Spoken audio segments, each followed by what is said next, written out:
Welcome to Tangents, a podcast based on a series of odd conversations between two friends. On the 24th of September 2017, German citizens will be heading to the polls in a federal election. However, the country itself may be significantly more important than this election, as former Polish Foreign Minister Radek Sikorski declared when he said, "I will probably be the first Polish foreign minister in history to say so, but here it is. I fear German power, less than I am beginning to fear German inactivity." With many members of the United Nations now declaring Angela Merkel and Germany the leaders of the free world, given President Donald Trump's withdrawal from international acts such as the Paris Climate Accord, that statement may have more weight than ever. Joining me is someone who knows quite a bit about Germany, these elections, and the leaders of the free world, my good friend Thomas. Hello, Thomas. Guten Tag, Josh. Thomas, I don't think many of our listeners know that much about the German elections. Are these elections important? And if they are, why are they so important? Well, I think these elections are important, but I would say the election itself is probably less important in its outcome than when we were talking about the French elections in our second episode. Yeah. But I would say Germany is more important than France, although I still think France is quite important. Thomas, do you recommend that our listeners go back and refresh their memory about why the French elections were so important with one of our episodes? I do recommend listening to the second episode. It was recorded on the day of the second round of the French elections. It was indeed. We didn't yet know that Emmanuel Macron was going to win yet, but the background is essential. I don't think that the German election, the outcome of the German election itself is quite as important, partly because I don't think the outcome is in doubt. I'm not going to make a secret here that I do think Angela Merkel probably is going to pull through here. But even in the unlikely, even in the unlikely event that she doesn't, Martin Schulz does not represent a kind of threat to the European order the way that Marine Le Pen did in France. Thomas, are you saying that Martin Schulz is not Marine Le Pen? Martin Schulz is not Marine Le Pen. Martin Schulz is just as pro-European as Angela Merkel is. And in some ways, quite a big difference. That does make a difference. But even if Schulz was posing a lot more radical ideas and saying he didn't like the EU, the German system, as I'll explain in a minute, would constrain his ability to implement it in a way that the French system doesn't. But I would say that I think Germany is more important than France overall. Germany, next to the United States, is probably the world's most important democracy. It's a distant second. And with the U.S. abdicating global leadership in so many realms right Paris now. Climate Accords, things like that. Yeah, the Paris Climate Accords being important. The world is kind of looking to Germany in a lot of ways for leadership. And we'll explain whether that might be misplaced or whether Angela Merkel and Germany can live up to that hope. Why don't you take this to a realm that you and I are both very familiar with, and we discuss quite a lot here on Tangents. Why don't you give me some historical background of Germany and its institutions? I would be absolutely delighted, Josh. So, I'm sure you would be. Listeners will be aware that Germany was involved in not one, but two extremely large global conflicts. Thomas, what did we call those? In the 20th century. Didn't we call those world wars or something like that? They were indeed world wars, but I want to start on May 8th, 1945, which is VE Day. Germans refer to this as Stunde Null, or 0 hour. This is the end of the Second World War and the beginning of Germany's long quest to find itself in the war's wake. So Germany became divided in half by the war, with the Allied-occupied German Federal Republic in the west and Soviet-occupied German Democratic Republic in the east. I'll be talking more here about the west, since that's more relevant to our discussion, but I'll be referring to East Germany as well throughout. So the experience of National Socialism, the formal name for Nazism, and the war shaped German democracy in the west. The Constitution of the German Federal Republic is called the Basic Law, or Grundgesetz, Grundgesetz für die Bundesrepublik Deutschland. It's among the most radically democratic constitutions in the world. It is explicitly designed to prevent another dictator like Hitler from coming to power in Germany. It guarantees basic human rights, representative democracy and the rule of law. And these provisions of the German Constitution are actually barred from amendment. Yes, they are. Additionally, the German Constitutional Court actually has the ability to ban political parties altogether, pretty explicitly designed to prevent another party like the Nazis from ever trying to come to power. So the German head of state, who many could be forgiven for not knowing, is the president of Germany, the Bundespräsident. This is basically the same role that Queen Elizabeth serves in the British system. It's a pretty ceremonial role. The current president of Germany is the former Foreign Minister Frank-Walter Steinmeier. He was just elected in March, and he serves kind of as protector of the German Constitution. But the head of government, effectively the role of prime minister, is the chancellor, the Bundeskanzler. And the chancellor represents a majority in the lower house of parliament, or Bundestag. Okay. So the Bundestag has, strangely, a varying number of seats, and I'll explain why it does in a second. It's very strange, but if you understand the system, it makes sense. So there's 299 seats of the Bundestag are single-member districts. They more or less work like the British House of Commons or the House of Representatives. Right. And the rest are proportionally elected.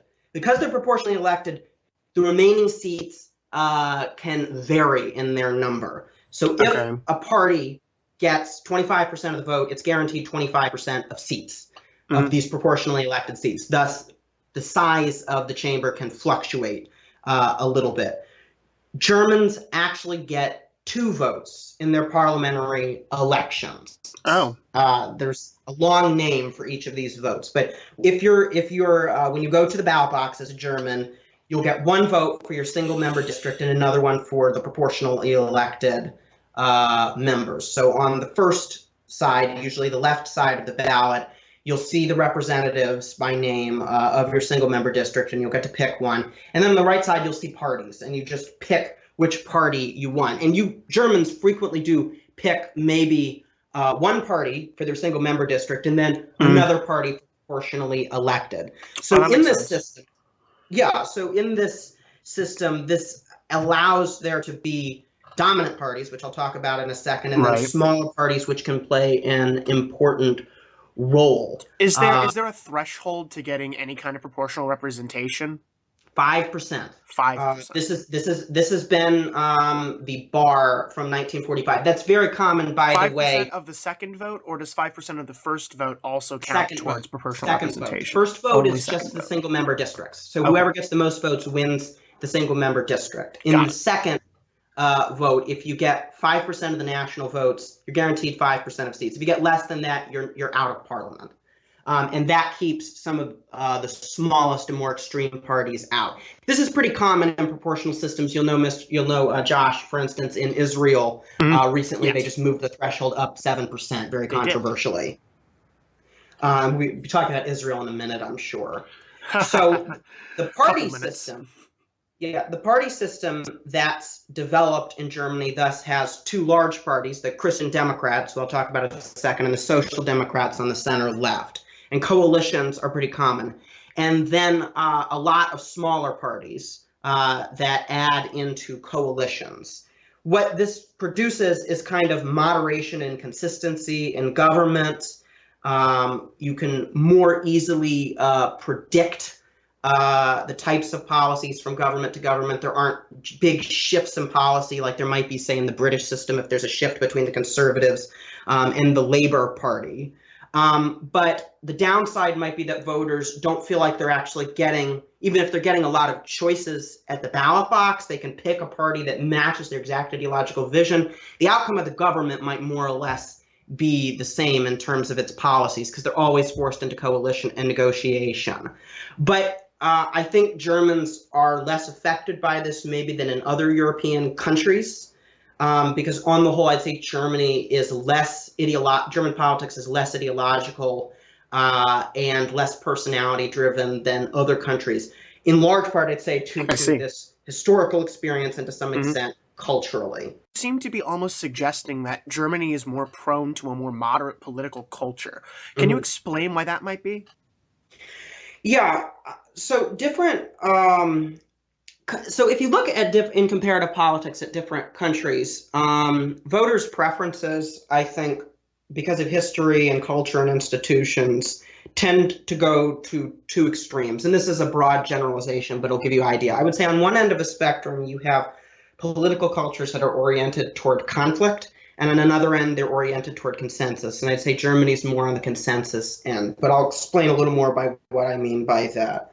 Sure. So a conflict-oriented political culture is one where, at its best, you see through adversarialism, decisive political outcomes, two competing visions for what a country might look like, for what a political system might look like, fighting against each other, and the best one, through the merit of its ideas and civic discourse, winning. Obviously, the worst outcome of a conflict-oriented culture is either gridlock, which probably characterized the Weimar German Republic in the 1920s, or even civil war.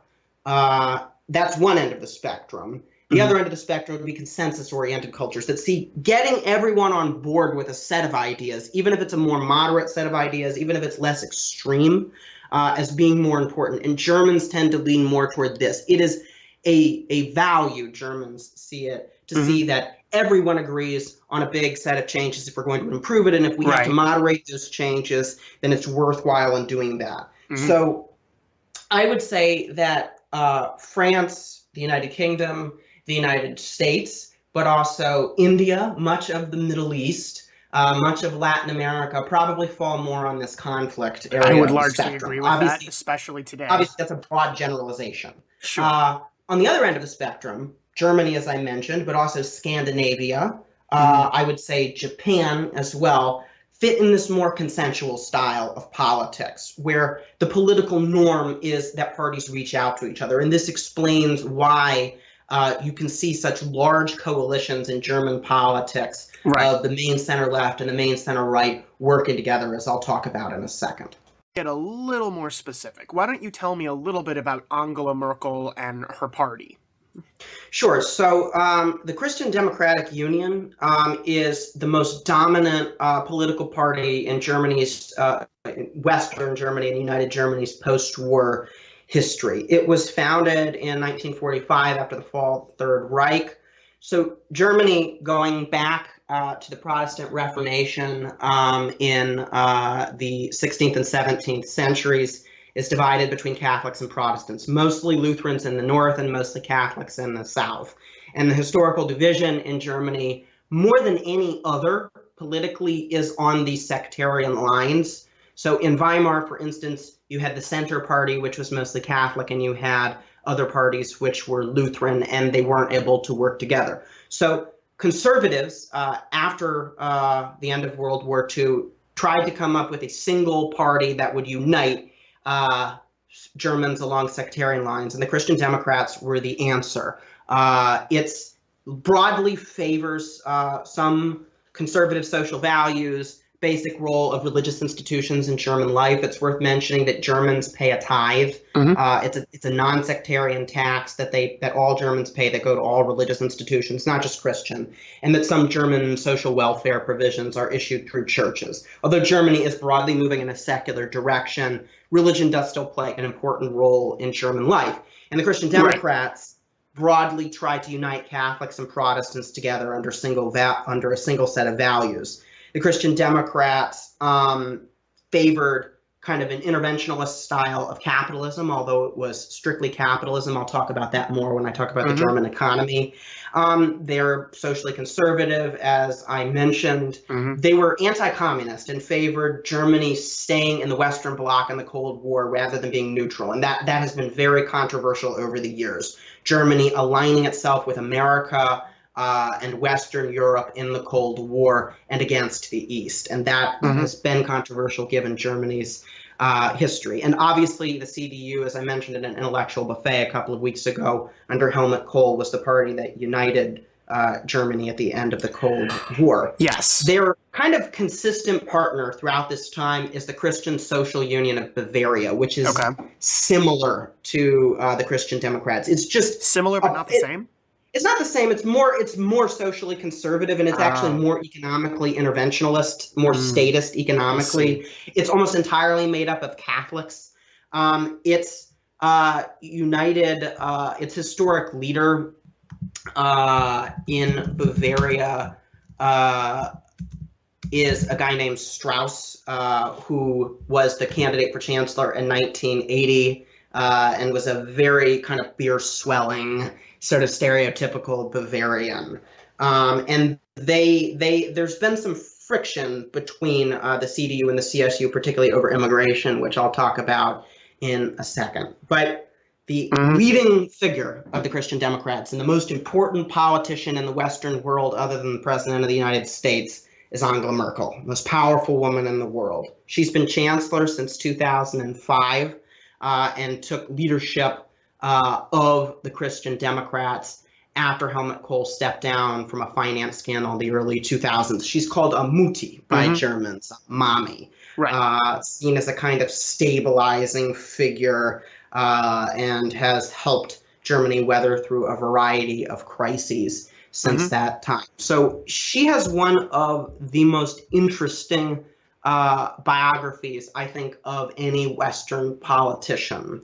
So she was born in the western city of Hamburg in 1954 to Horst and Herland Kastner. Kastner was a Lutheran minister, and he was one of the few Germans who actually moved from west to east. It was still possible to do so in 1954. He was, as a Lutheran minister, given a parish in the city of Templin. And so Angela Merkel then grew up in East Germany, and she's the first chancellor of Germany to come from the former East Germany.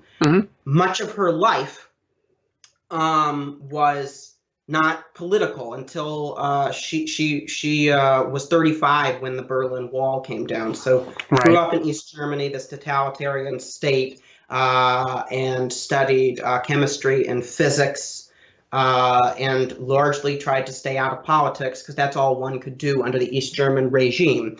But in 1989, when she was 35, this shifted. She, like a lot of young Germans, joined into the new movements that were seeking to reunify Germany in the wake of the fall of the Berlin Wall. One of them was called Democratic Awakening. And this championed the idea that East Germany, which had just seen its communist dictatorship fall, would rejoin its Western cousin to form a united Germany. So she was a supporter of German reunification. She's a strong supporter. That was the main cause in East Germany had for a few months a democracy. This is not too important, but East Germany had a democracy for a few months, and almost all East Germans voted in leaders that supported reunification and supported Helmut Kohl's policy. And thus it was the case on October 3rd, 1990, that East Germany and West Germany were reunited. But through this process of campaigning for German unification, she joined Helmut Kohl's CDU and was a leader in this campaign for reunification.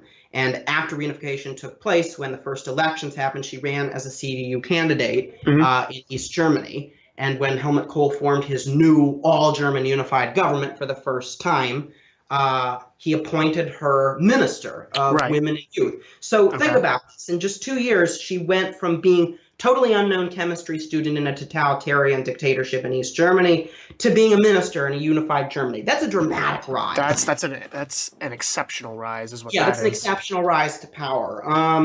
And she made a name for herself in Kohl's government. Kohl and these other older CDU politicians demonstrated, what's safe to say, a pretty sexist attitude toward Merkel.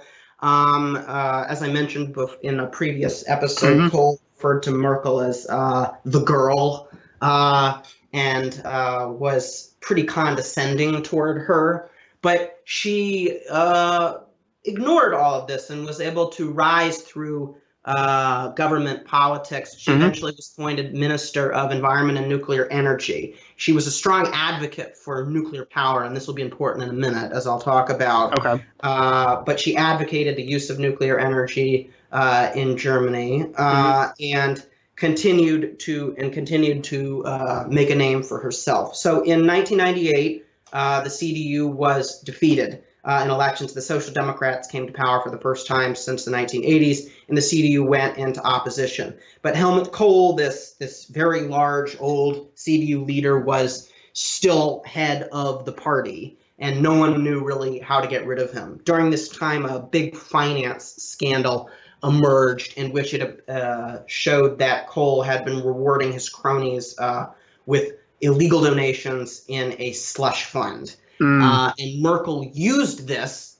as a way to push out Helmut Kohl. Now, as I mentioned before, in Germany, the political style tends to be less adversarial than in other countries. She didn't directly confront Kohl, and members kind of conspired behind the scenes. One German cabinet minister described political rivalry in Germany as having many shades of gray. Right. So when given the opportunity, Merkel wrote an editorial in one of the country's largest conservative newspapers, the Frankfurter Allgemeine Zeitung, calling on Kohl to resign as leader. And after the party was defeated in 2002, Kohl was out, and Merkel became leader of the CDU. So passive-aggressive ousting of Helmut Kohl. Yeah, and it was pretty extraordinary.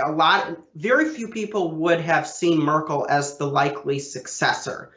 Sure. She very quietly operated behind the scenes, building up her profile and possibility. But this editorial, which was calculated at just the right time, in the Frankfurter Allgemeine Zeitung, put her as a leading candidate to lead the CDU. It's worth mentioning, Kohl had assumed leadership of the CDU in the early 80s. And this is, so for 20 years, he's been leader of the CDU. Right. And Merkel, who didn't even live in West Germany, is now emerging as his successor. So she becomes leader of the CDU after, there was briefly another leader in between them, but she becomes leader of the CDU after the party was defeated again in 2002. And positions the party closer to the center. Now, the Chancellor of Germany at the time, as we approach the 2005 federal elections, is a bastard of a man named Gerhard Schroeder. Gerhard Schroeder is this thundering, bombastic leader of the German Social Democrats. And a lot of people thought that he was likely to win re-election and that Merkel didn't stand a chance. But remember what I said about Germans preferring moderation and consistency. Yes. There was a debate between Merkel and Schroeder, in which Schroeder just destroyed himself. He lambasted Merkel in this debate in a very undignified style, and Merkel just kind of stood there and sort of took it in a way that Germans found admirable. She just stuck to her bullet points. She didn't rise to the occasion or to his baiting, and the CDU barely pulled through in that election, and they were able to form a coalition, oddly enough, with the SPD, although not with Schroeder in the government. Right. And Merkel became Chancellor of Germany in 2005, and she has been ever since. Yes. Thomas, why don't you describe Angela Merkel's time as Chancellor? So she has gone through not one, but three monumental crises as chancellor. That's quite impressive that she was able to retain power. Yeah, these include the global financial crisis, 2008 and 2009, in which Germany pulled through rather strongly. The Euro crisis, which started in 2009, and the refugee crisis in 2015. So her first term as chancellor was relatively quiet. She was in coalition with the SPD and largely pushed centrist economic policies. She sort of benefited from a set of labor reforms that I'll talk about in a second that were pushed in under the SPD government and saw Germany's economy going from being the sick man of Europe to being one of the healthiest in Europe, unemployment going down to about 5%. So Germany's economy was strong and it managed to weather the financial crisis of 2008 as well, but the euro crisis was really her first big test. She won re-election in 2009, by the way, and formed a new coalition with the Free Democrats, a smaller liberal party. Greece, in the Eurozone, listeners will know, had a massive debt that ballooned because it was in the single currency. It wasn't able to inflate its currency to pay off the debt. The bond markets lost confidence in Greece, and it was looking like Greece might drop out of the Eurozone. Merkel had to push through a very controversial bailout of Greece. Germans were extremely opposed to this. So were Greeks.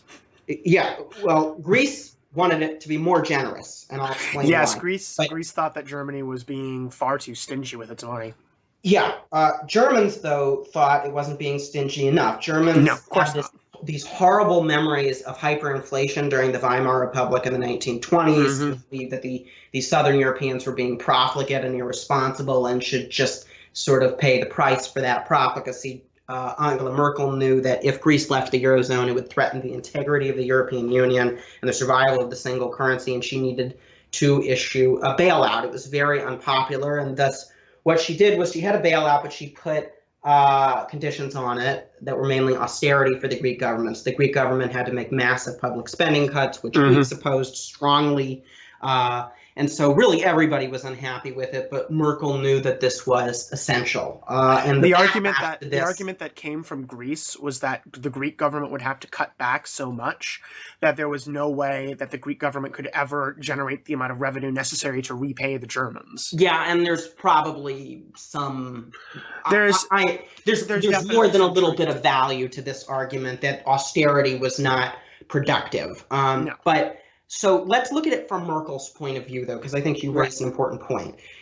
She believes in consensus. She's a true believer in this German system of consensual politics. Okay. Her electorate would not consent to writing a blank check to the Greeks after the Greeks had spent decades of funding extravagant projects and corruption that they couldn't fund. And in order to get this bailout through in the first place, she had to impose some tough conditions on Greece, regardless of it. So I personally don't think that austerity was really helpful to the Greeks. I think you probably are going to ultimately have to forgive some of this debt in order for Greece to have a chance to grow again. Merkel wants to save Greece. She thinks it's necessary to keep Greece in the European Union and in the euro in order for the single currency to survive. It would be a terrible precedent if Greece were to leave, which is what some have advocated. I think I basically agree with this. I think you do need to keep Greece in the euro.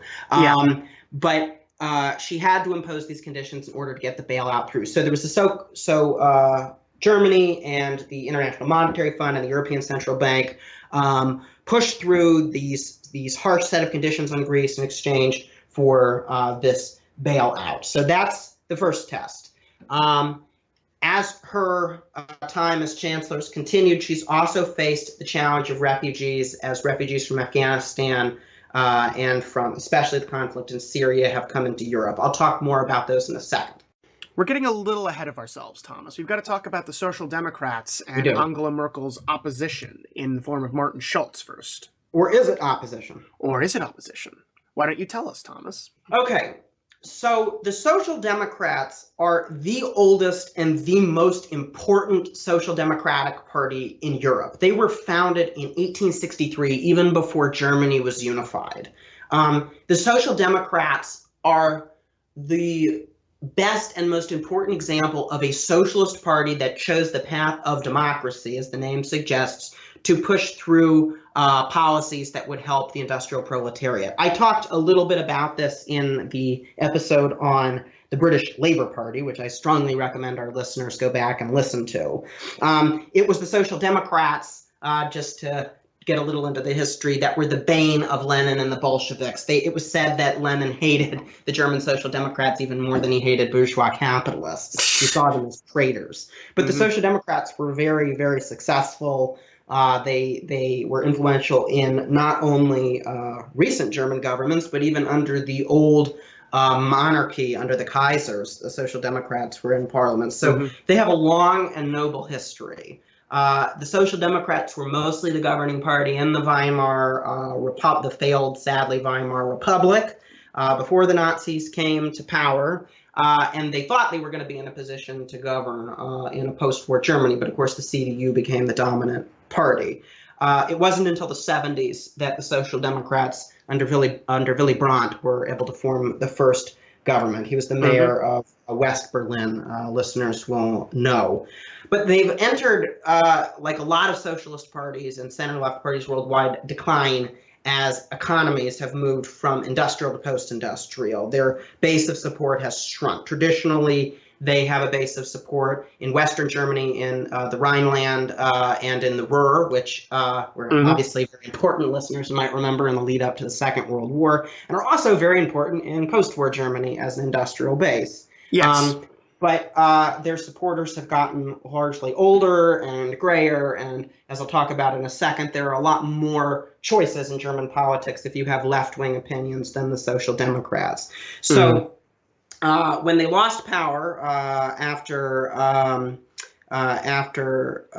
Gerhard Schroeder lost re-election in 2005, they went into the wilderness a bit. They governed in coalition with the CDU, but largely were unable to distinguish themselves, and they've struggled with that really since. Their leaders like Sigmar Gabriel, who was the party's candidate for chancellor in 2013, were more or less not able to explain what exactly it was that they would do differently if they were leading the government compared to Merkel. So enter Martin Schulz. Martin Schulz is former president of the European Parliament. He's from the West on the Dutch-Belgian border, a former bookseller, didn't even graduate from high school. He's a very odd politician. He's a very odd politician. He has this kind of proletarian appeal, but at the same time, a charisma that's not too known in German politics. No. His hero is none other than Willy Brandt. He has a big picture of Willy Brandt in his office and says that he wants to bring that energy back to the Social Democrats. There was a period earlier this year, this spring, when everyone thought Schulz actually might stand a chance of ousting Merkel. After Schulz became leader of the SPD, the Social Democrats were polling ahead of Merkel, and people thought she might actually be about to lose power. Other commentators noted that this is probably a bubble, that Merkel will reassert herself as time goes on and probably be able to pull through. And this was indeed the case. They've sunk pretty dramatically in the polls in the past few months. They haven't been able to pull through in the campaign. Schulz had a bad debate with Merkel during this election campaign, and it was said, it was called a duel on German TV, but commentators said it was less of a duel and more of a duet, because they really seemed more like they were a married couple having a polite argument, rather than two candidates bitterly opposed to each other. So very different from the Trump-Hillary debates or the Macron-Le Pen debates. Yeah. Yes. And it was said to be consensual and polite even by German standards, which is saying something. That's incredible. And I think the married couple analogy is actually pretty telling, because they're in coalition together. These two main parties of German politics are governing together right now. The SPD is not in opposition. It's in government with the CDU. And they weren't able to truly distinguish themselves from the CDU properly in order to gain traction in the polls, and they have this declining base of support. And Merkel's important to this equation too, because she, as chancellor and as leader of the CDU, has moved her party to the left. She's embraced the minimum wage. She's embraced abandoning the draft for the Bundeswehr, the German army. She critically had, after the Fukushima Daiichi nuclear power plant disaster several years ago, said that Germany was going to move away from nuclear power, reversing her old positions as environment minister in the Kohl government. And this is taking the rug from under the SPD, and people old supporters of the SPD are wondering, what's the point of our party if the CDU is taking everything, taking all of our policies away? Schulz has tried to pull the party to the left a little bit, talking about free nursery school, talking about capping the retirement age at 67, talking about equal pay for men and women, but it hasn't really broken through in a dramatic way. And so if polls are to be believed, where the SPD is polling a little over 10 points behind the CDU, they're probably going to finish a distant second and possibly end up in coalition with the CDU again. I'll talk about that in a second. Thomas, why don't we talk a little bit about these smaller parties? What can you tell us about the race for third place? Yeah, so because of this divided system between single-member districts and proportional representation, there's a lot of room for third parties who are crucial to the formation of coalitions in the next government. So the most significant third force in German politics since 1945 has traditionally been the Free Democratic Party, which is a kind of classical liberal party. The word liberal has a very different meaning in Europe than it does in the United States. I think I mentioned this in the French episode. It usually tends to mean soft libertarian is about the best way I can describe it. So the FDP favors business very strongly, and they are also pretty socially liberal. They're led in this election by Christian Lindner, who is from the German state of North Rhine-Westphalia, and he would likely pull Merkel to the right if he were ended up in a coalition with her. The FDP was the junior partner in coalition from 2009 to 13 in Merkel's government, but in the 2013 elections, they were actually tragically knocked out of the Bundestag. They failed to get 5% of the vote threshold, and they're hoping to re-enter the parliament. Another interesting party, and one that tends to be on the fringes, is Die Linke, the left, which is led by Sarah Wagenknecht and Dietmar Bartsch. The Die Linke is the distant descendant of the Socialist Unity Party of East Germany. It's seen as nostalgic for East Germany and has been very taboo. It's never been in a federal coalition. It's seen as almost off limits. Merkel is totally ruled out in coalition with Die Linke. Do they typically get over 5%? Yes, they do. And it's almost all of that support is in the East. I wonder why that might be. Well, one of the traditional divisions that exists pretty strongly in Germany is still East-West. The East tends to be somewhat poorer, and its political culture is somewhat different.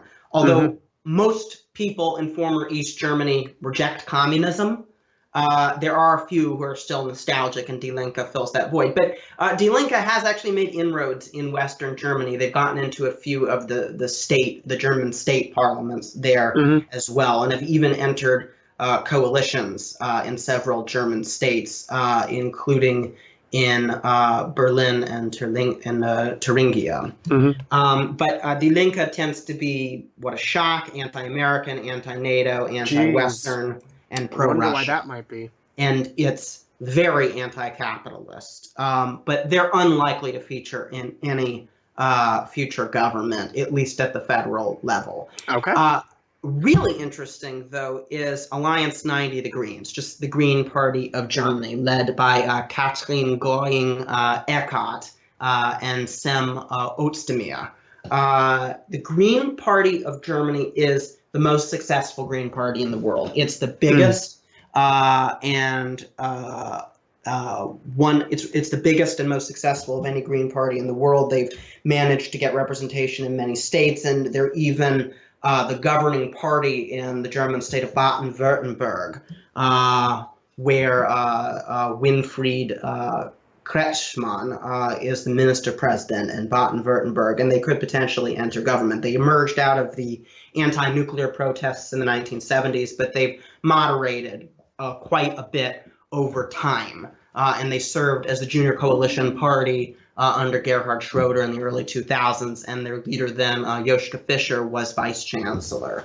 So the Greens could be a really important player they have said that they would serve with the CDU in government on the center right. But you might find that American listeners might find that strange that a Green Party would serve with the main conservative center right party. But it's happened in several states in Germany.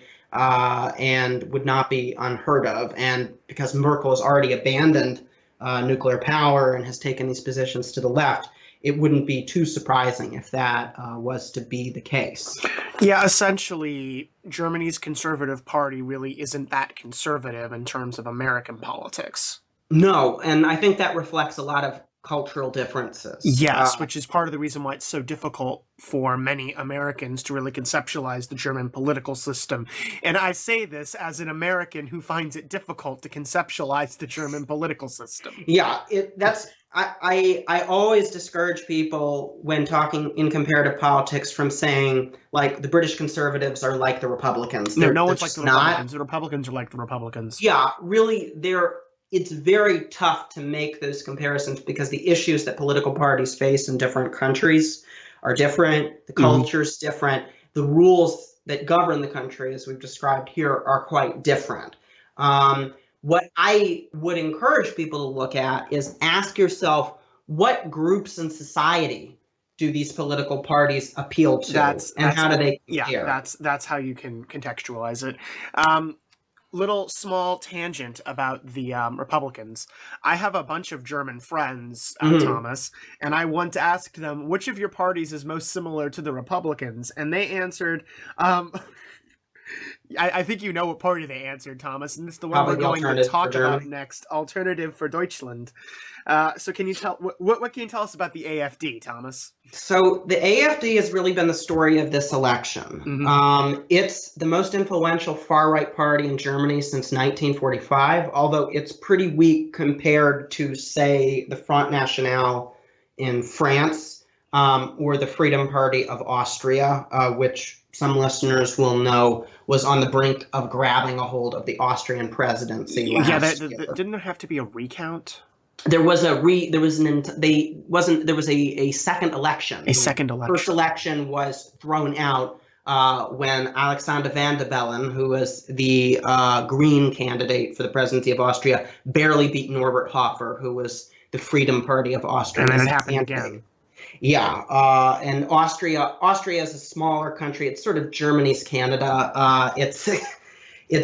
It's another German-speaking country, but its political system. Thomas, yeah. If Austria is Germany's Canada, is Poland Germany's Mexico? Syria is Germany's Mexico, but it has, or Turkey actually is probably accurately Germany's Turkey's more Mexico. accurately Germany's Mexico. Yeah, we'll talk about that in a minute. But Austria's political system has kind of gone through dramatic upheavals in recent years with their equivalent of the Christian Democrats and their equivalent of the Social Democrats have sort of been in terminal decline. A little bit off topic here, Thomas. Let's get back to the AfD. But it fits into the same pattern. But sure. The Alternative for Germany, although much weaker compared to these other parties, has really shaped the debate. They started out as a Eurosceptic party in Germany, kind of similar to UKIP. Yeah, with the backlash against Merkel's bailout of Greece. But much like UKIP, they transformed into an anti-immigrant party. So originally, one of the most influential leaders in Alternative for Deutschland was Frauke Petry, who pushed this Eurosceptic line and a cautious anti-immigrant line. And as the party started to pick up in the polls after the refugee crisis of 2015, more and more anti-immigrant activists, some of them from the Pegida movement, an anti-Islamic protest movement, started to enter the party. And Petry entered a power struggle with the right of her party that has a lot of, shall we put it, unsavory attitudes. Yes, that's a good way to put it. Yeah, so AfD politicians have regularly resorted to the kind of jingoism and controversy that we've seen of a lot of far-right parties, notably like the Front National or UKIP or, say, the Republican Party in the U.S.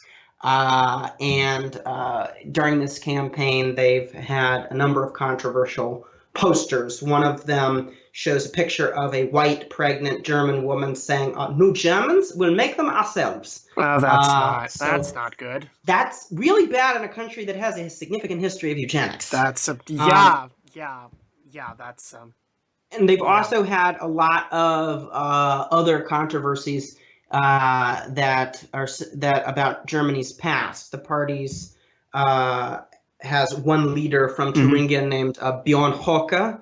Among other things, Höcke has insisted that Germans are forced to be ashamed for being German, that it might have been a bad thing that Germany was defeated in 1945, What? that the Holocaust Oh, God. memorial in Berlin is a memorial of shame, which it is, but he thinks that's a bad thing.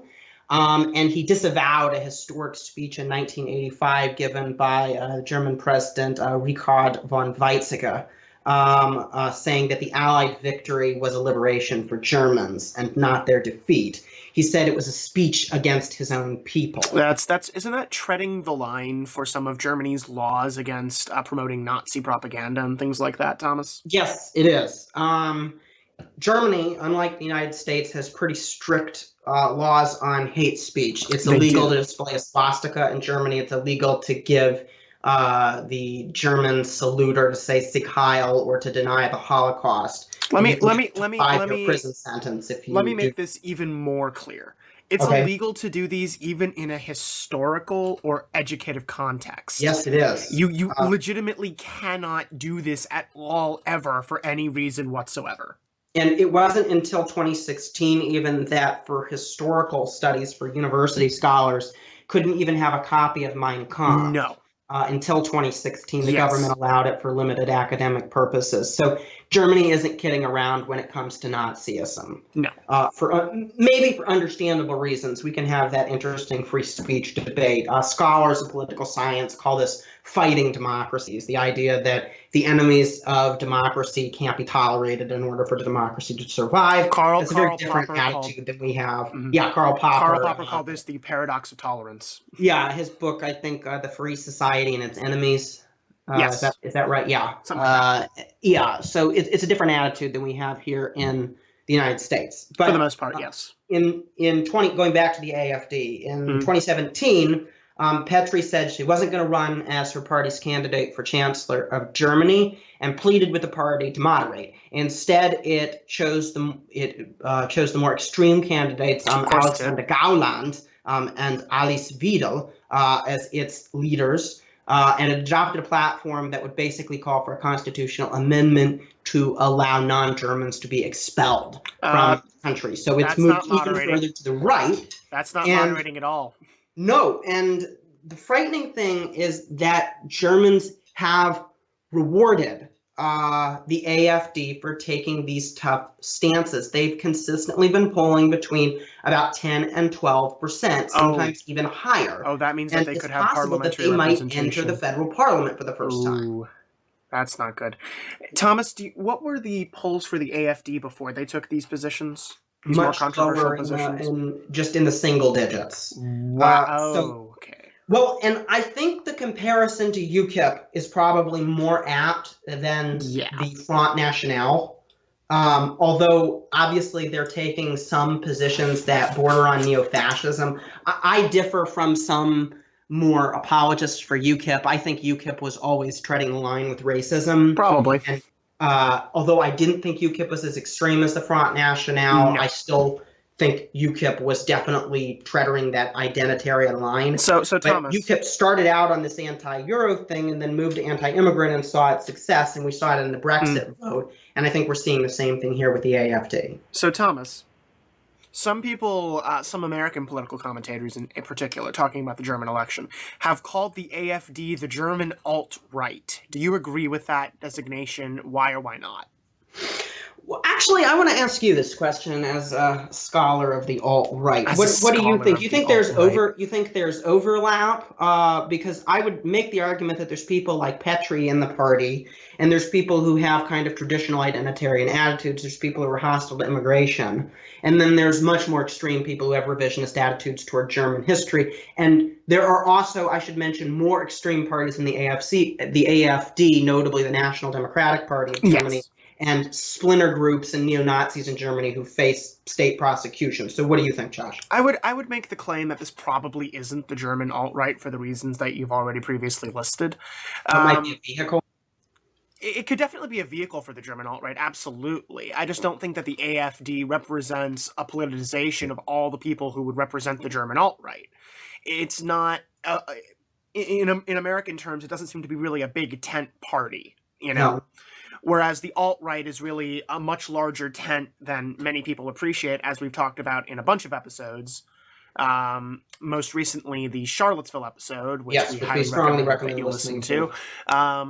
Because we revised our definition of the alt-right in that episode, and that really informs my opinion on this. Well, do you think there's an alt-right in Europe, though? Europe in general? Is it strictly American? No, it's not strictly American. That's part of the problem. There's a lot more anti-immigrant sentiment in Europe than there is even in the United States, and that's... For reasons I'll explain in a minute. Yeah, and that's almost strange to say, given how many people... Well, given the contextualization of a lot of conservative people in the United States as fundamentally anti-immigrant. But it's really much, much, much more, shall we say, codified in Europe than it is in the United States. Yeah. And... No, please, Thomas, go ahead. Yeah, I was going to say that the system of government plays a really important role here. Okay. And the rules and powers. So there's a reason why these extreme right attitudes didn't surface in the CDU or the CSU. I would argue the history is an obvious reason why. Mm-hmm. But in the German system, starting a smaller party is a lot easier. Even in the British system, it's a little bit harder. But even in the British system, starting a new party is somewhat easier, whereas in America, it pretty much had to be through the Republican Party that the extreme right manifested itself, which is what we've seen.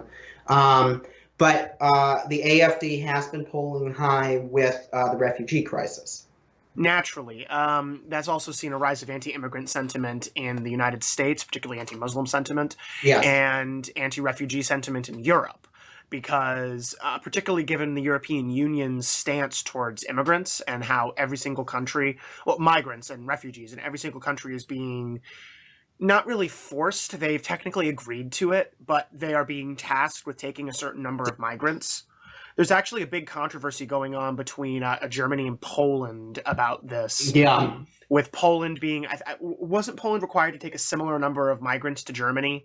And they're protesting to the European Union about that? Yeah, basically Poland hasn't... The Polish leadership under peace or the governing Law and Justice Party... Law and Justice Party, yes. Yeah, has more or less... And Hungary similarly... refused to take a single migrant or refugee. They don't want to. There were huge, very Hungary built a wall. Right-wing and ugly protests in Warsaw against migrants coming to Poland. The Hungarian Prime Minister Viktor Orban called Muslim refugees cockroaches and said he didn't want them in his country. That's not good. That's not a good word, Thomas. No, cockroaches is a bad word. That's a bad word. Yeah, it reminds us of Rwanda, but it very much does. It has been, and I would point this out, in the Eastern Bloc, including former East Germany, there tends to be even more anti-immigrant sentiment than in the West, and there's a lot of anti-immigrant sentiment in the West. And the AfD has been polling strongest in former East Germany. So let's look at some election results. Sure. In state elections in Berlin, the AfD beat the CDU into third place. So the SPD came first, Die Linke came second. And the AfD came third, beating the CDU. And actually, if you look at the map of Berlin and look at the parliamentary representation, the results almost exactly match former East and West Berlin. In West Berlin, the CDU did well, and the SPD did well, and in East Berlin, Die Linke and the AfD did well. So you can really see a tension here between the former East and West. In the states of Thuringia, which I mentioned, the AfD has performed a lot, but they've even managed to get a few members in Western state parliaments as well, and they're expected to enter the national parliament in this election potentially as the third largest party, and that would be a major change for Germany. So, Thomas, what exactly would that mean for Germany? You say it's a major change. And I know that our predictions haven't exactly always come true here on Tangents, but they haven't. Give us a vague projection. Well, if they, so we know that the CDU and the SPD will come first because of the single member districts. Right. If the grand coalition between the CDU and the SPD was to be renewed and the AFD was in third, they would be the official opposition in Parliament, the Bundestag. They'd be the full opposition. Oh, yeah, goodness. they would be the first to respond to budgets. They would have a sort of legitimacy that they might not have had before. There's never been a recognizable far-right party in the Bundestag since 1945.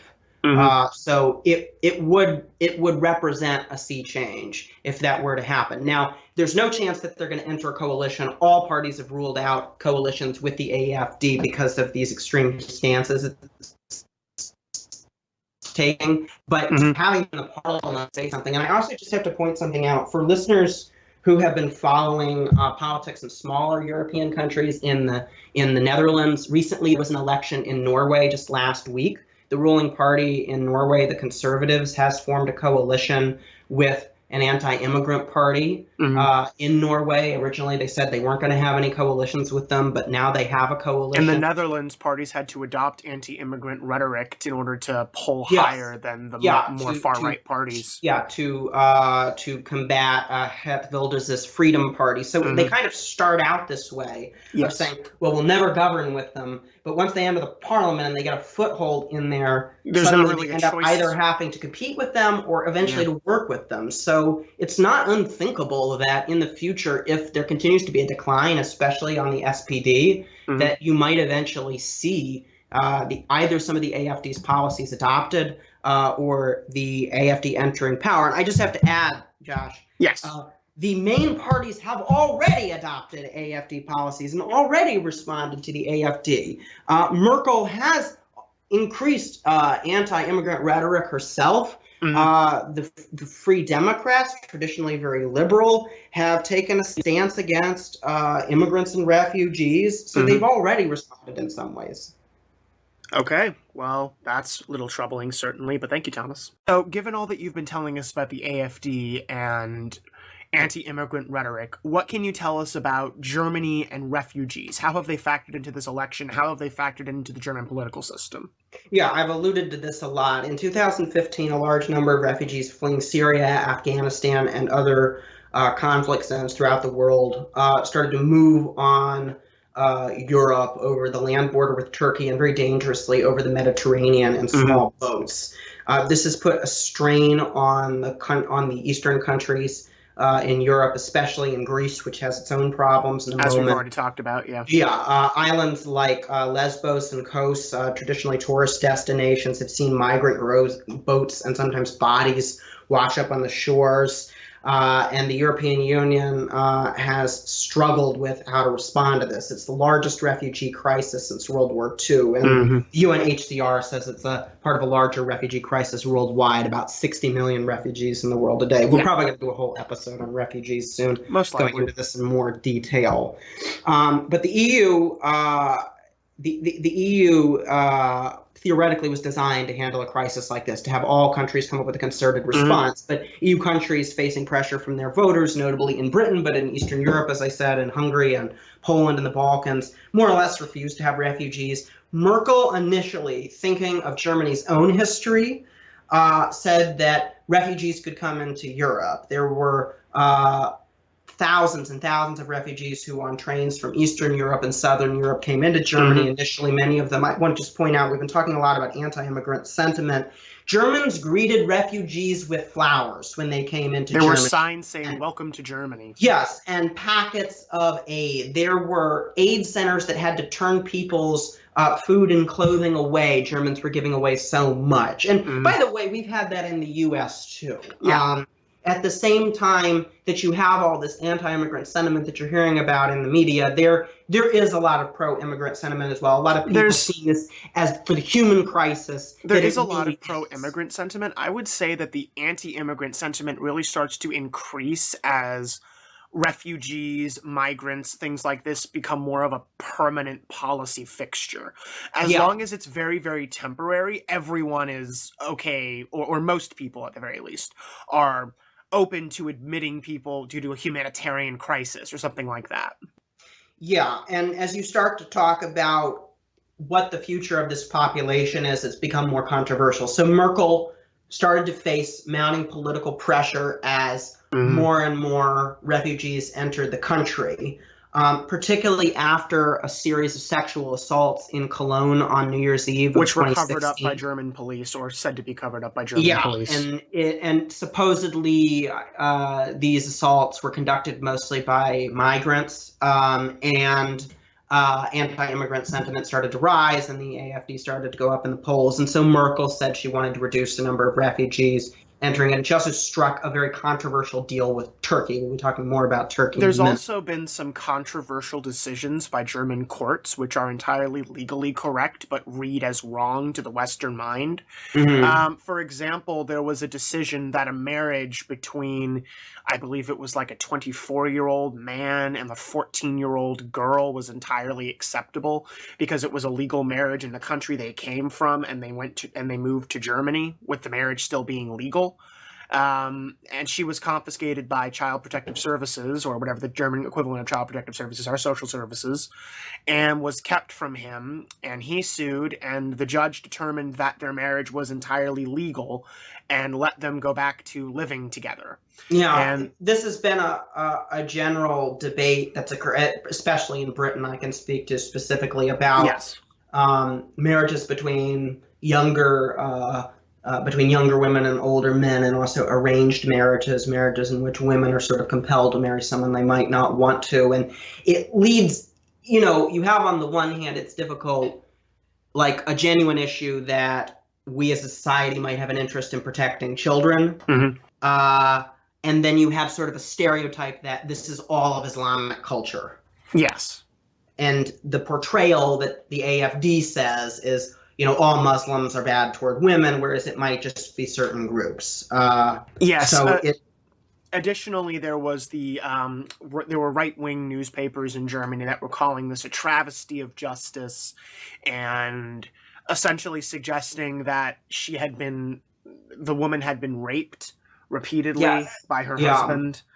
It's very, very dirty nonsense. The legal decision, I'm speaking from memory here, so I might be wrong on this interpretation. I'm not super familiar with German law, but the legal interpretation was essentially made because marriages can't be annulled by Germany if they are legal somewhere else, which helps with immigrants coming over who get married in, say, the United States. You don't automatically have your marriage annulled by Germany when you immigrate to Germany.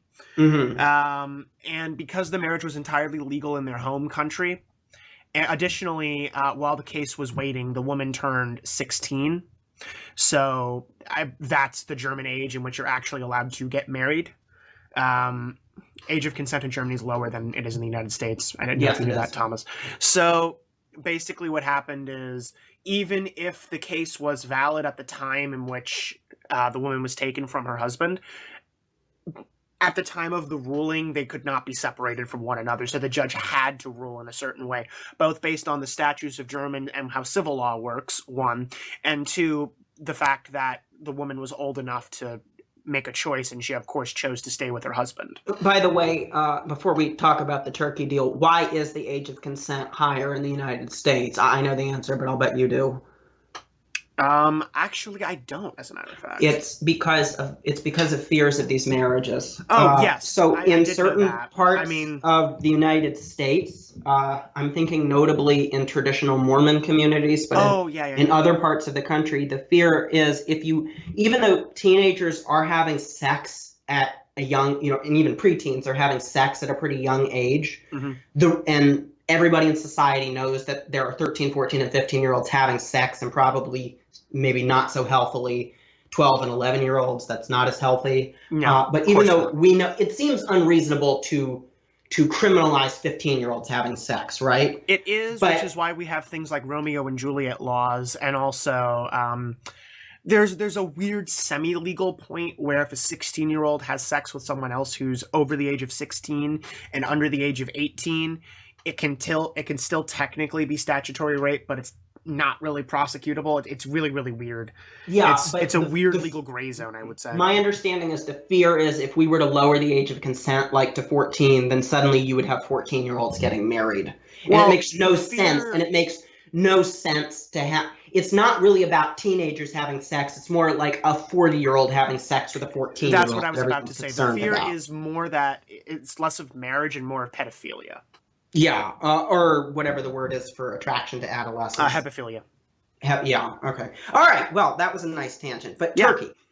Turkey. So Merkel, so obviously Turkey, things have not been going well there recently. So Merkel struck a deal in the spring of 2016, May of 2016, with Turkey that would give it 6 billion euros in refugee aid, some visa-free travel for Turks, and possible EU accession if they would take back some refugees and keep refugees in Turkey coming from Syria. It's worth mentioning Turkey has more refugees than all of Europe combined. And I have actually heard that in Istanbul alone, there are more refugees than in all of Europe combined. I can't confirm that figure, but there are a lot of refugees from Syria and Turkey. It's got a border there. This is real controversial given the direction that the Turkish government has gone in recent years. So shall I talk about that? Please. We've already kind of talked about it a little bit on tangents, but let's get it out there again. So relations between Germany and Turkey have been close to the breaking point as Erdogan has gone in an increasingly authoritarian and Islamic direction. Yeah, since the attempted coup in the summer of 2016. Even before the attempted coup, but especially since the attempted coup. Especially since that.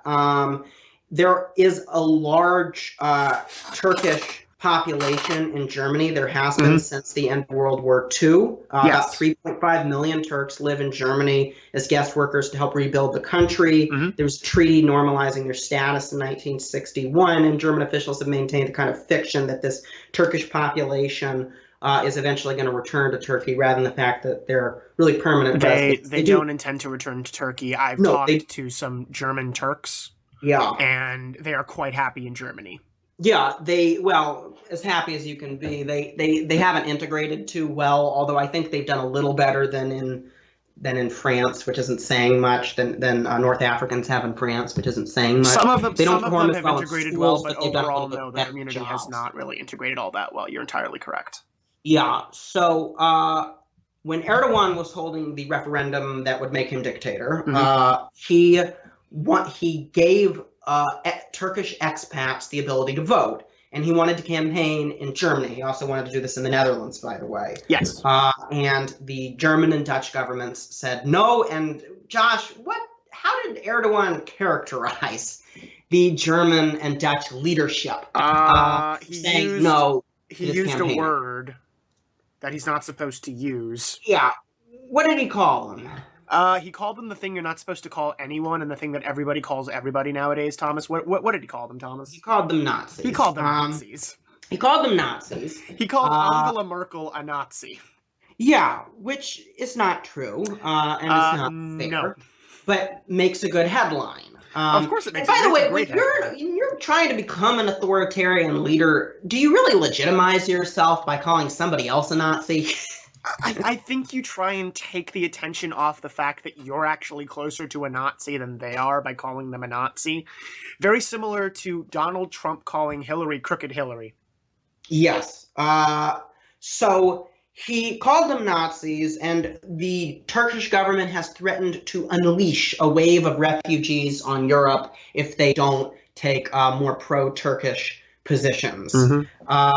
He also has demanded, as elsewhere, the extradition of quote-unquote Gulenist sympathizers. About 80 prominent Turks have taken refuge in Germany since the 2016 coup, including Zakaria Oz, who is a former prosecutor now wanted by the Turkish government. And Germany has said no, they won't extradite these officials. And in turn, the Turkish government has arrested German citizens, including not just Turkish Germans, but German Germans, including Die Welt's Turkey correspondent, who's still being detained in Turkey. So relations between Germany and Turkey have really gone to hell, and that's been a big factor in this campaign. Okay, so Thomas, why don't you talk to us a little bit about what the possible outcomes of this election is? We've already kind of talked about that with the AfD, but more in general, and what coalitions could be constructed based on this election. So, firstly, it is so unlike in France, there's only one election, so there isn't going to be another vote after this. Germans will go to the polls on Sunday. They'll do their 2 votes. We'll know the result, but we won't know the composition of the next government conceivably for a couple of months because all parties will enter secret negotiations. So I've already mentioned the possibility of a CDU-SPD grand coalition again, just the 2 main parties governing together as they are right now. Although Martin Schulz has said more or less that he doesn't want to do this, and SPD members don't want to because they see their poll numbers dropping for having participated.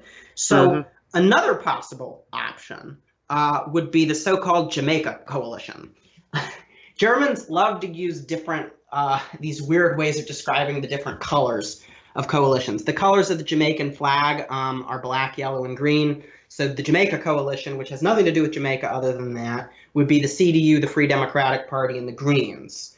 But as the Free Democrats and the Greens have very different positions on business and the environment, the Free Democrats are more to the right, the Greens more to the left.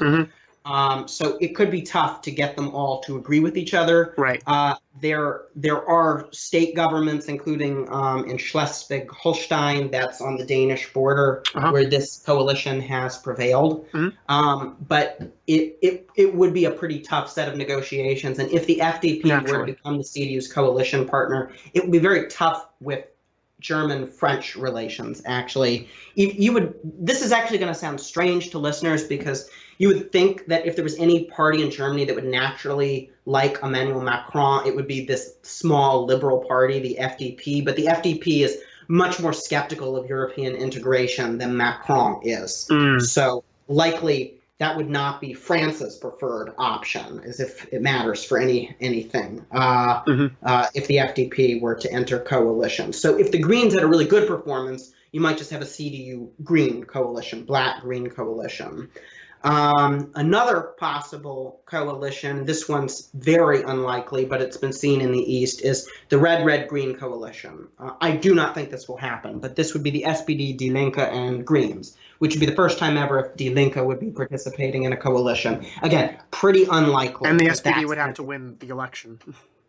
Yeah, the SPD would have to have a really good performance. It's worth mentioning you don't have to be the largest party to form a government in the German system. I see. This is like you know this in Israel, right? When Netanyahu first came to power in 2009, Kadima actually had more seats than Netanyahu, but Netanyahu had the coalition partners. So those were the days, weren't they? Yeah, those were the days. If for some reason the CDU wasn't able to get a coalition together, the president would turn to Martin Schulz and the SPD to try to form a coalition, but it's unlikely that they're going to get too many seats. So red-red-green would be almost unheard of, and Die Linke, as I said, is very taboo. Another one, just fun to mention it, would be the stoplight option. This would be red, green, yellow. So a red, yellow, green. This would be the SPD, the FDP, and the Green Party forming a coalition. Again, probably not likely. Most likely, my prediction is we're probably going to see some combination of the CDU and the Greens together after this election, which I think would be good for the planet's climate. So you don't think that you don't think that the current coalition of the CDU and the SPD is going to stand the test of time? I don't think that the SPD wants to renew the coalition. If they lose seats, they're going to want to make themselves. They're going to want to go their own way. They're going to want to make themselves the opposition, so the AFD doesn't become the opposition.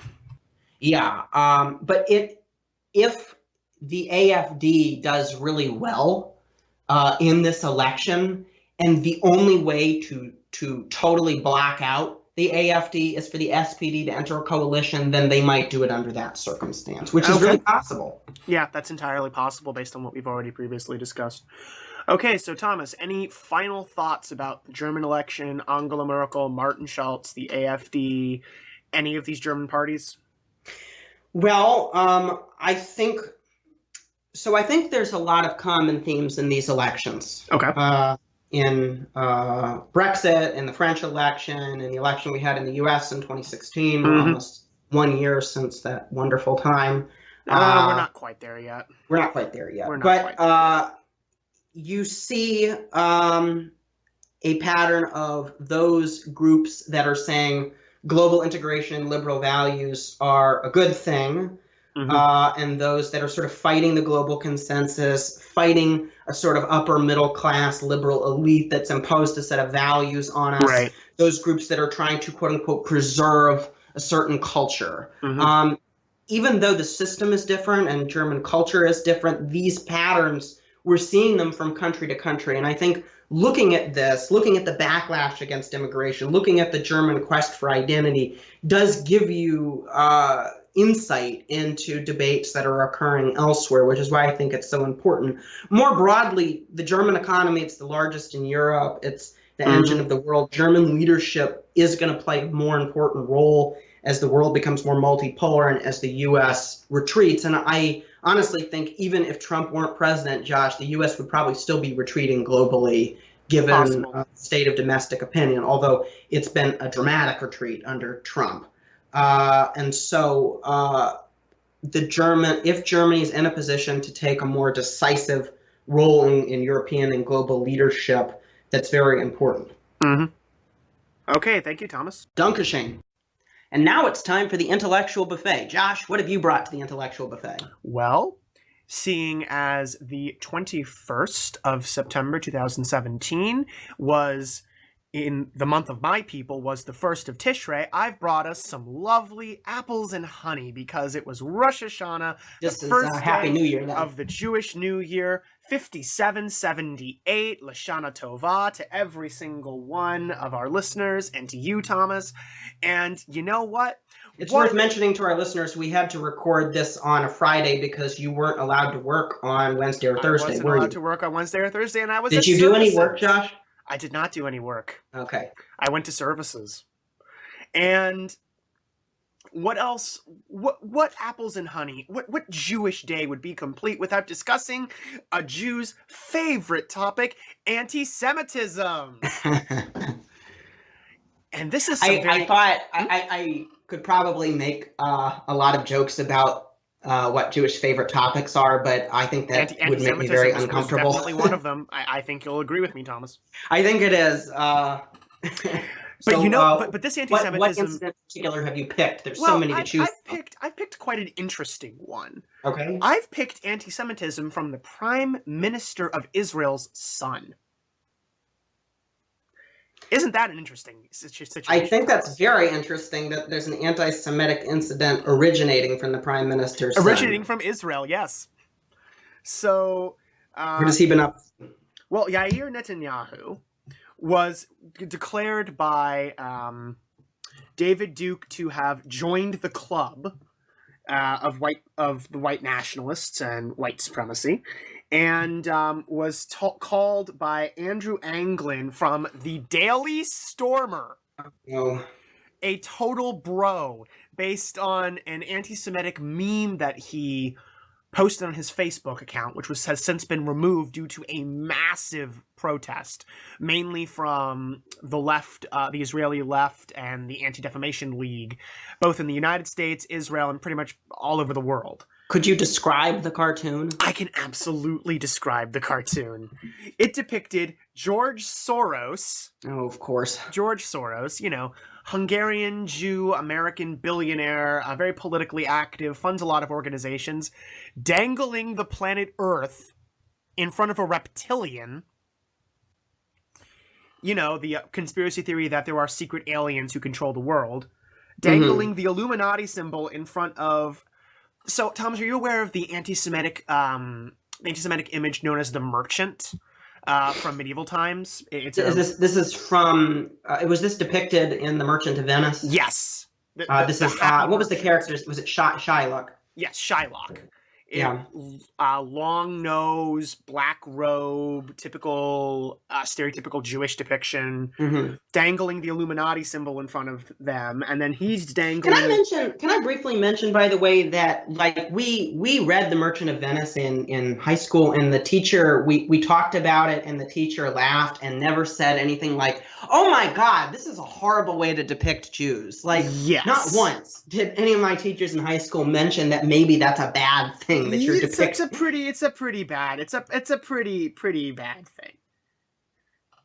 And then that happy merchant is dangling money in front of former Prime Minister Ehud Barak, who's a strong anti-Netanyahu left-wing leader, and then he's dangling more money in front of anti-Netanyahu protest leaders Eldad Yaniv and Mani Naftali. We should mention, like, Benjamin Netanyahu, and his wife Sarah are in a bit of hot water at the moment. Yeah. And that's really where this comes from. But this leads us to a very interesting question, Thomas. So I've got an opinion on this, but I want to hear yours. Do you think that a Jew can be anti-Semitic? That's a really good question. There is an idea of the self-hating Jew, correct me or wrong, within the Jewish community. Sometimes this is used not, as an insult. Like one Jew might say to another, "You're a self-hating Jew," as an accusation. I think maybe the Anti-Defamation League has occasionally used this against someone controversial. Who's that guy who writes that controversial stuff? You know who I'm talking about? Ben Shapiro. No. Not Ben Shapiro. The Holocaust guy. Yeah. You know who I'm talking about. Yeah, anyway, I know who you're talking about. So sometimes that is used as a pejorative. But I think if you subscribe to an ideology that says you hate a group of people, you can be said to hate that group of people. Therefore, you're racist or anti-Semitic. So I might think, yes, it's true. What do you think? I tend to support that position. I think it's definitely possible to have anti-Semitic opinions about a group that you belong, or anti-Semitic, racist, sexist, etc. opinions about a group that you belong to. Simply belonging to a group does not excuse you from having a bigoted opinion towards that group. No, it doesn't. If an idea it might even make you more prone to it. I just want to emphasize this. If an idea is wrong, it's wrong no matter who says it. Mm-hmm. That's entirely correct. So I think that it's entirely possible for Yair to have some kind of anti-Semitism here, but he doesn't really. I'm not so sure if I would call this anti-Semitism as much as I would say that he's capitalizing off of a typical right-wing attitude against current political opponents for his father. I mean, Netanyahu is a lot of things that a lot of Jews don't like, myself included, but he still is very much Jewish. And I think Yair, I haven't heard about Yair questioning his faith to the extent that he would need to in order to join something like the alt-right or a neo-Nazi group or a white supremacist group. And this is probably the only time he's ever going to receive praise from someone like David Duke or the Daily Stormer, or websites like that. So I'm not so sure if I would classify this as motivated from anti-Semitism, even if the act itself was anti-Semitic, if that makes any sense. It does. Okay, Thomas, what have you brought to the intellectual buffet today? I have brought the Equifax data breach. Oh boy, which is not the most exciting story, but I think an exceptionally important one. Okay, so, Thomas. Do you know if your data was affected by the Equifax data breach? As far as I can tell, no. But it's really tough to tell. So yes, let's talk about that. Equifax is a consumer credit reporting agency that creates credit reports on American consumers, and this is something that when you apply for loans or new credit cards that any company can look at. There are two others. And on this spring, from the 8th of September to mid-May, the accounts of 143 million Americans, 143 million, and a few Britons and Canadians. Thomas, quick interruption. Norman Finkelstein, that was who you were talking about. Yes, yeah. That's what I was thinking of. Anyway, yeah, I remember that name. Go ahead. Norman Finkelstein. Anyway, the accounts of 143 million Americans were compromised in one of the largest cyber attacks in U.S. history. The information that might have been compromised included addresses, birth dates, and social security numbers, and even in a few hundred thousand, in the case of about 200,000 people, credit card numbers as well. So that's a lot of people who are vulnerable to identity theft. Yes. Now, Equifax has not exactly been very helpful about this or been shed in a very good light. It was emerged that, among others, the chief financial officer of Equifax and other top board members, about 2 days before the hack was revealed, sold millions in shares of Equifax. Once, of course, the scandal was revealed, Equifax's share price plunged.